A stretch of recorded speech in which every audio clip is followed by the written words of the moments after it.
बहुत ही अच्छी कहानी सुनाऊंगी आपको। ओलंपिक गेम के बारे में पता है? मीराबाई चानू का नाम सुना है? आप में से ज़्यादातर बच्चों ने नहीं सुना होगा, है ना। उनकी कहानी मैं इसलिए सुना रही हूँ आपको कि बहुत ही मोटिवेशनल कहानी है। उनकी कहानी से आप सीखेंगे कि मुश्किलों से कैसे लड़ना चाहिए और कभी भी हार नहीं माननी चाहिए। पता है, मीराबाई चानू जो थी वो बहुत छोटी सी जगह की रहने वाली हैं। उनके पास ना कोई बहुत अच्छी कोचिंग थी, कुछ नहीं था उनके पास। एक बार वो अपने भाई के साथ पहाड़ पर चढ़ रही थी और उनके भाई ने ना लकड़ी का एक बड़ा सा गट्ठर सा सर पे रखा हुआ था और वो लेकर चल रहा था। बीच रास्ते में उनके भाई से वो लेकर चलना मुश्किल हो गया। उन्होंने क्या किया, वो नीचे रख दिया। तब मीराबाई चानू जो थी वो केवल 12 साल की थी। उन्होंने उसे उठाया और पहाड़ चढ़ना शुरू कर दिया।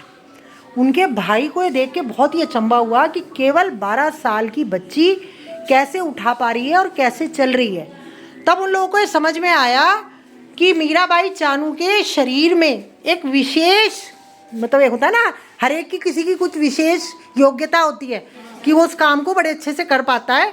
तो उन्होंने सोचा कि वो वेट लिफ्टिंग बहुत अच्छे से कर सकती है, उसको जन्मजात वेट लिफ्टिंग का गुण उसके अंदर है।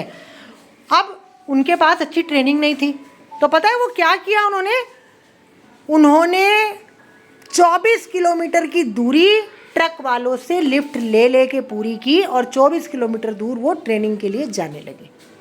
प्रैक्टिस की और 2016 में उन्होंने ओलंपिक में पार्टिसिपेट किया।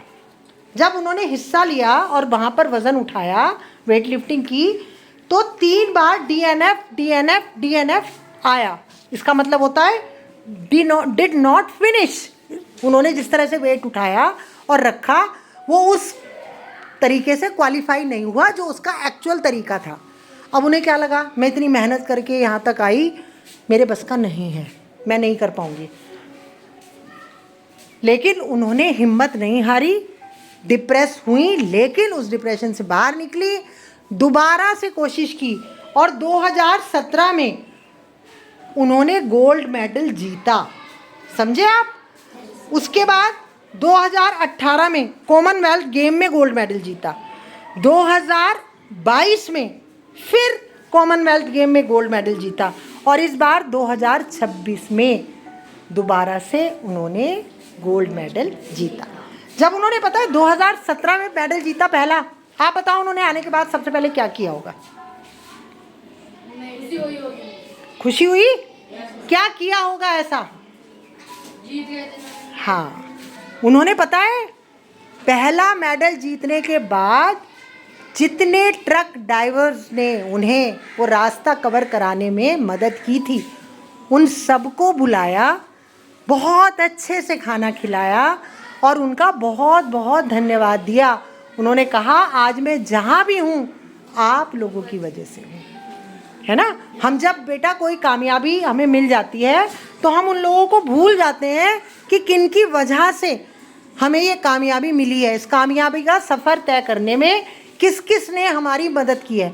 अक्सर हम भूल जाते हैं कामयाबी के शिखर पर जाकर, लेकिन उन्होंने पहली कामयाबी में उन सबको भागीदार बनाया जिन्होंने उनकी उस सफ़र को तय करने में मदद की थी।